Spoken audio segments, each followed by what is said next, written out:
All glories to Shri Shri Guru and Shri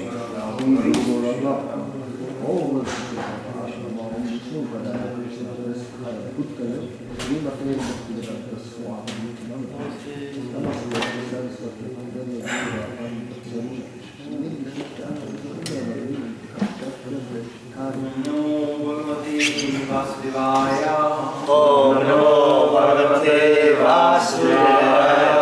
Om Namo Bhagavate Vasudevaya. Om Namo Bhagavate Vasudevaya. Om Namo Bhagavate Vasudevaya. Om Namo Bhagavate Vasudevaya. This is from Srimad Bhagavatam 6th Canto, Chapter 1, Text 50. Yeah. Panchavihi Kurute Svartam Pancha Vidata Panchavihi Eka Surashena Tri Svayam Saptadasho Ashnute Panchavi Kurute Svartam Panchavidata Panchavi Ekastu Sudashina Tri Ayam Samtadasho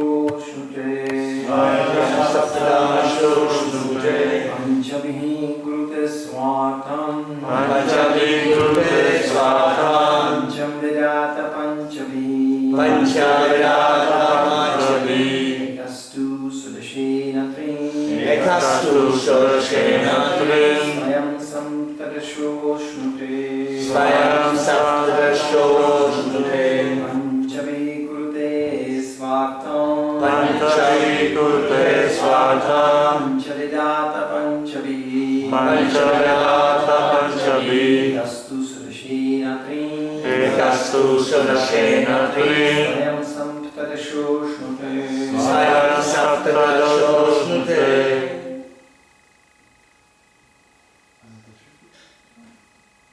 Panchabhi kurute svardhan Panchavedatha Panchabhi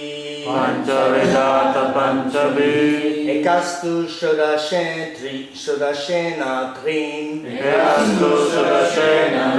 Svayam Saptadasho Shnute Panchavi kurute svartam Panchavedata Panchavi Ekastu Sudashena Trin Svayam Saptadasho Shute Panchavi kurute svartam Panchavedata Panchavi Ekastu Sudashena Trin Svayam Saptadasho Shnute Panchavihi with the five working senses. Voice, arms, legs. Anus and genitals. Kurute performs. Svartam his desired interests. Pancha five objects of the senses. Sound, form, touch. Aroma and taste. Veda, nose. Ata, dust. Panchavihi, by the five senses of perception. Hearing, seeing, smelling. Tasting and feeling. Eka, Eka, to one, one, Two, but, but, Sudashena. Sudashena. By these 15 items, By these 15 items and the mind, and the mind, three, the three categories of experience, the three categories of experience, happiness, distress, happiness, distress, and a mixture of both. and the mixture of both. Swayam, he, the living entity himself, He, the living entity himself, Saptadashaha, Saptadashaha, the 17th item, the 17th item, Ashnute, Ashnute, enjoys. enjoys. Translation. About the 5 senses of perception, the 5 working senses and the 5 objects of the senses is the mind, which is the 16th element. Above the mind is the 17th element, the soul, the living being himself, who, in cooperation with the other 16, enjoys the material world alone. The living being enjoys 3 kinds of situations, namely happy, distressful, and mixed. Purport by Srila Prabhupada. Everyone engages in work with his hands, legs, and other senses just to achieve a certain goal according to his concocted ideas. One tries to enjoy the 5 sense objects, namely form, sound, taste, aroma, and touch, not knowing the actual goal of life, which is to satisfy the Supreme Lord. Because of disobeying the Supreme Lord, one is put into material conditions, and he then tries to improve his situation in a concocted way, not desiring to follow the instructions of the Supreme Personality of Godhead. Nevertheless, the Supreme Lord is so kind that he comes himself to instruct the bewildered living entity how to act obediently, and then gradually return home back to Godhead, where he can attain an eternal, peaceful life of bliss and knowledge. The living entity has a body which is a very complicated combination of the material elements, and with this body he struggles alone, as indicated in this verse by the words ekas tu. For example, if one is struggling in the ocean, he must swim through it alone. Also, many other men and aquatics are swimming in the ocean. He must take care of himself because no one else will help him. Therefore, this verse indicates that the 17th item, the soul, must work alone. Also, he tries to create society, friendship, and love. No one will be able to help him but Krishna, the Supreme Lord. Therefore, his only concern should be how to satisfy Krishna.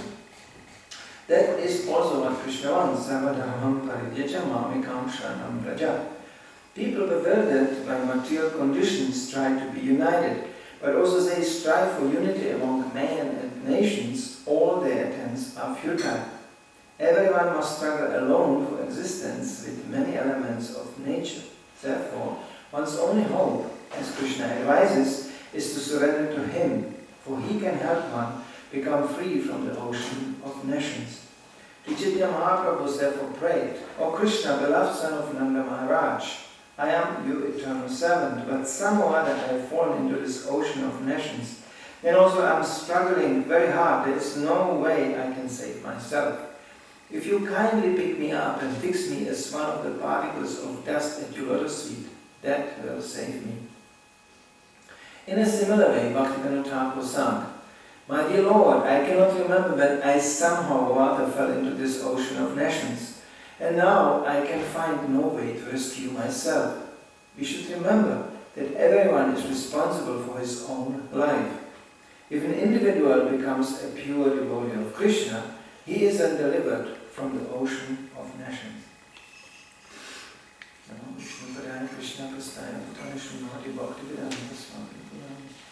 Namaste Saraswati Devam Gurvani Pracharani Nirvishes Asmimari Pashkoti Dizatan. Above the 5 senses of perception, the 5 working senses and the 5 objects of the senses is the mind, which is the 16th element. Above the mind is the 17th element, the soul, the living being himself, who, in cooperation with the other 16, enjoys the material world alone. The living being enjoys 3 kinds of situations, namely happy, distressful, and mixed. So, this is a very analytical description of the condition of the soul in this material world. It is following the logic of Sankhya, where actually in the atheistic version of Sankhya, the soul is defined as another material element. This is not meant by this here. It's described here as the, as an element, but of course, it's actually what it means is the only living being. The other things are just mechanisms. It's just a machinery. It's just described like a machine. The soul is the driver, and here is the equipment described. What it gets on the way, on the voyage in this material world. So there are these 5 working senses, and then Krishna would be very sadistic if he would give us the senses, but nothing to perceive it. That would be kind of a bad joke.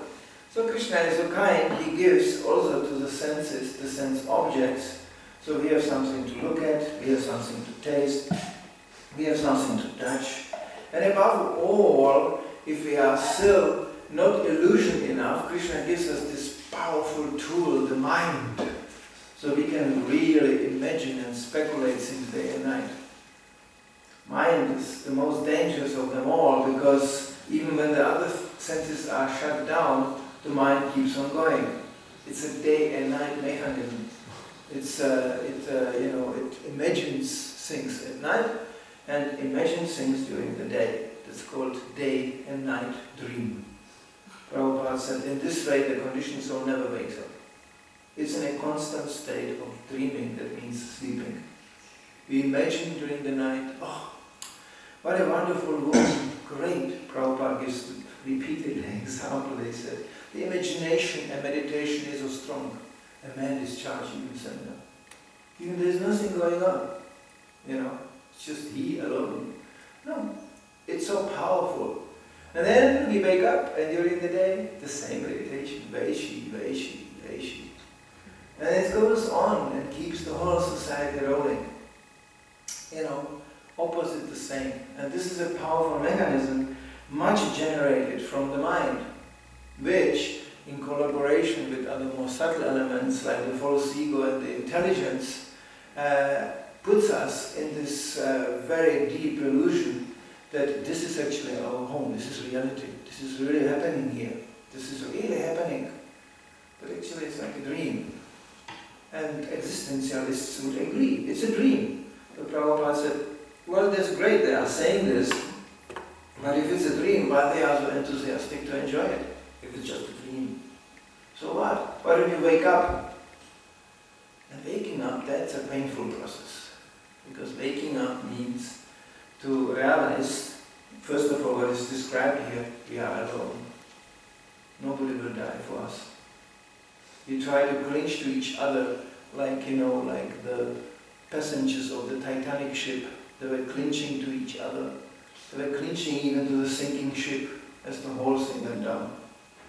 And at the end, they found themselves swimming in an ocean entirely on their own. And ultimately, one after another died. There's scenes, where the rescue came for the passengers of the Titanic. And they found a whole ocean full of dead floating bodies because they had this safety jacket, some of them, they didn't sink, so they were just floating, it's like a carpet. And they were calling, is somebody still alive, into this icy night? Sometimes a voice came, so they were just, rowing to pick up somebody who was somewhat half frozen. This is a condition of the conditioned soul in this material world. People don't want to see it. By any means they want to cover it up. So they clinch to each other, declaring unity, declaring friendship, declaring love. But finally, it's a lonely state we are living in. Remembers me on the Sinai once in Yamuna, as 2 small monkeys were obviously fooling on a tree, on a branch which was hanging over the Yamuna river, somewhere, which I didn't see. The problem was that the branch broke off. Monkeys do that, they whip the branches. And the branch fell off, including the monkeys, and fell into Yamuna. Monkeys are not very good swimmers. They can swim somehow, but not for long, and they are not very expert swimmers. So these two monkeys ended up floating down. At that time Yamuna was quite big, so it was quite a powerful stream. And they were in the middle of the stream sitting on this bridge, holding to each other tightly. And they were not moving. Usually monkeys are very active, but they were very quiet and not moving, just floating silently down the Yamuna, because they knew one wrong move, the whole thing flops, and we are back in a river again. So they were just clinching to each other, as if that would create some stability, floating silently down the Yamuna. So I was thinking, this is actually, this is how we are in the material world, clinching to each other. Are you there? Yes. Please embrace me. Yes.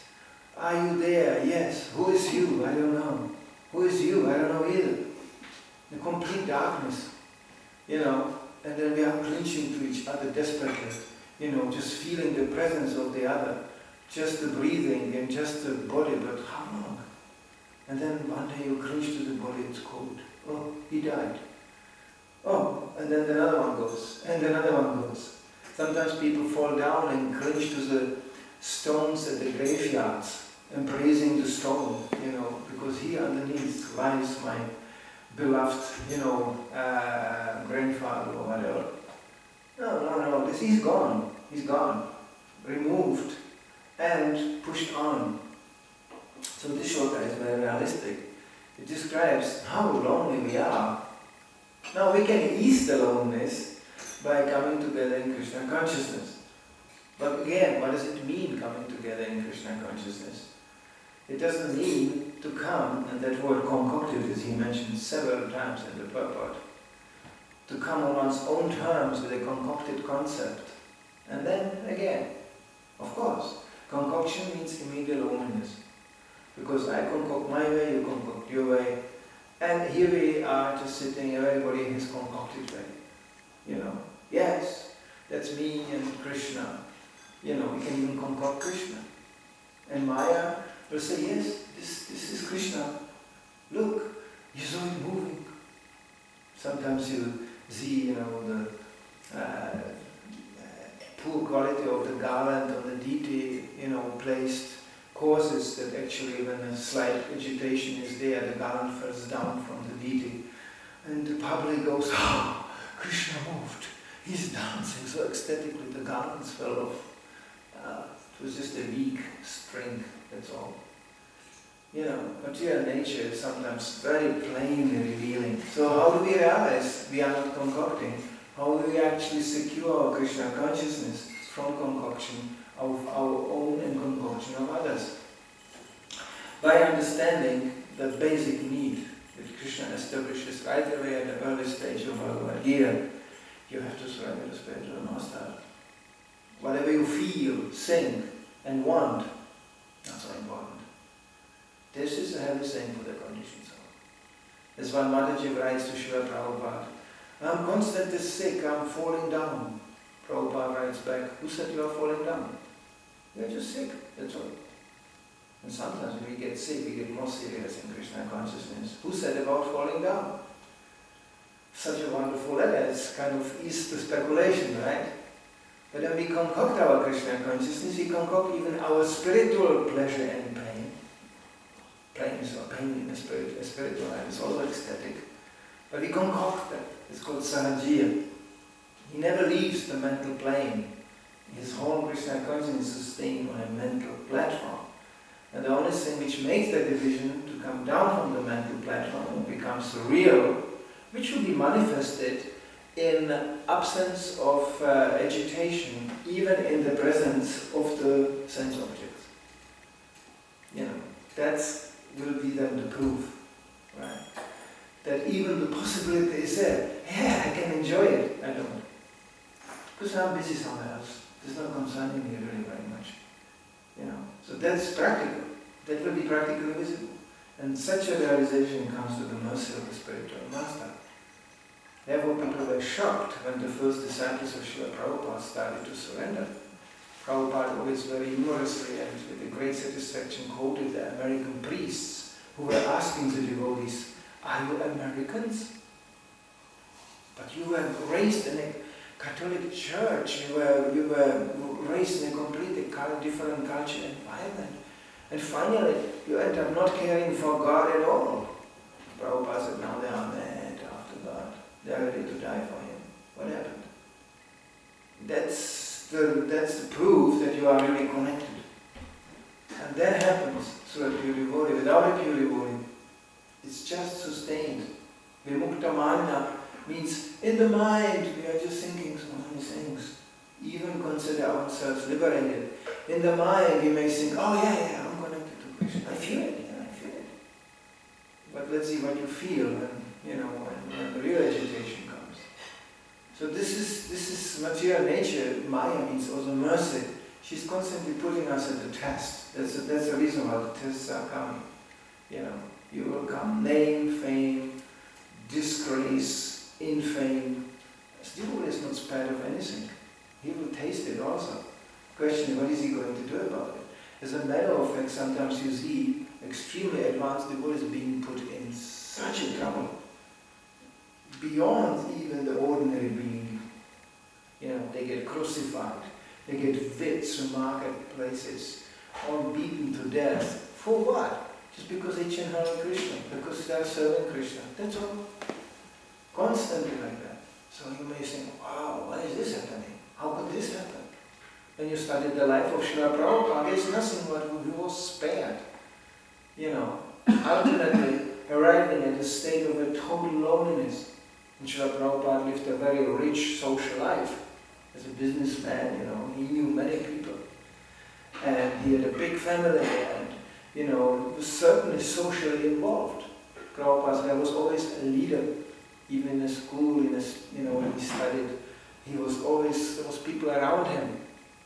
He was very, and then he ended up in Vrindavan. Who cares? Just, all, as he writes in one poem, all these people are just a list of names. And that was just the beginning.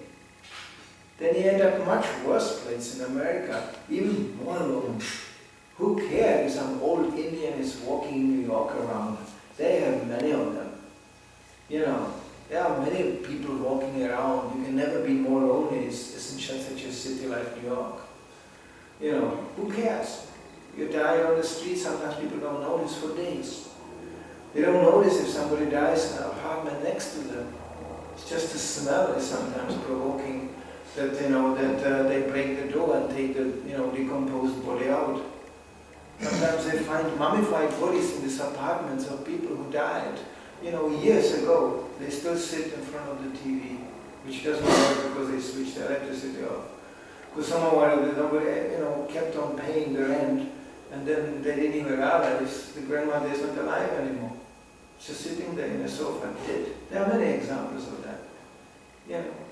Sometimes people keep dogs because the dog, when the owner dies, makes noise. It's like a security. So you will be discovered. Your body will be discovered. That's how lonely these cities are. Look at this. Look out of the window. People walking up and down the street. Who is with whom? What? Oh yeah, there's a boy walking around holding the hands of a girl. How long? How long that lasts? And the next day you can maybe see the same girl walking with another boy holding another hand. So what?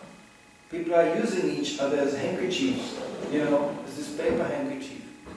It's not very personal exchange between you and the paper handkerchief. You just take it out and go, and then throw it away. Next. That's all. So this is a realization which comes to a devotee. So for the only time unification takes place is under the instruction of the spiritual master, being engaged in devotional service. That's the only time actually we can be really together. Because then we ignore the individual ideas and the individual conditioning that should be actually possible to overcome. And we just tolerate. Okay, he is chanting like this, okay. He is chanting like that, okay, but he's chanting. And he is engaged in the mission of the spiritual master like this, okay. There was only one mantra I grew up with in Krishna consciousness. even superior to the Hare Krishna mantra, you could say, was Srila Prabhupada ki jai. That nobody had problem. That was it. When Prabhupada said, oh, Prabhupada said.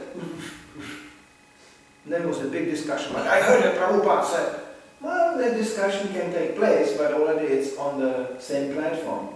What did Prabhupada say? Not this, I'm Gopi and you are Gopi and this and that, and and then I have activated relationship to Krishna. It's a bogus concoction and really demonstrated. If somebody has a really, like Prabhupada said, people go to Vrindavan, and Vrindavan and holy places have this power that you very quickly feel very close to Krishna. It provokes spiritual emotions. Yeah, but it's dangerous. Because you may think you are already there. No. It's like a preview. It's like you think, I'm watching the movie, I'm here in a cinema. No, it's just like glimpses of the film.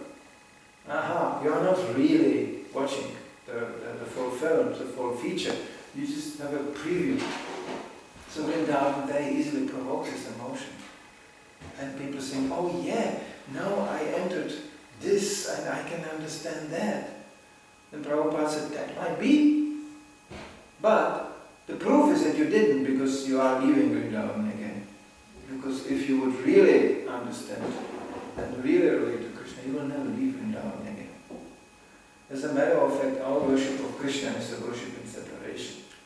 Prabhupada gives the example of the 6 Goswamis who are running around Govardhan, hey Vrajadevike, hey Rad, hey Vrajadevike. Prabhupada, they were searching desperately after Krishna, they never found him. Because that search after Krishna is already association with Krishna. In the same way, Prabhupada said, we are not worshipping Radha Krishna, we are worshipping Lakshmi Narayana. First, we have to understand Krishna's greatness.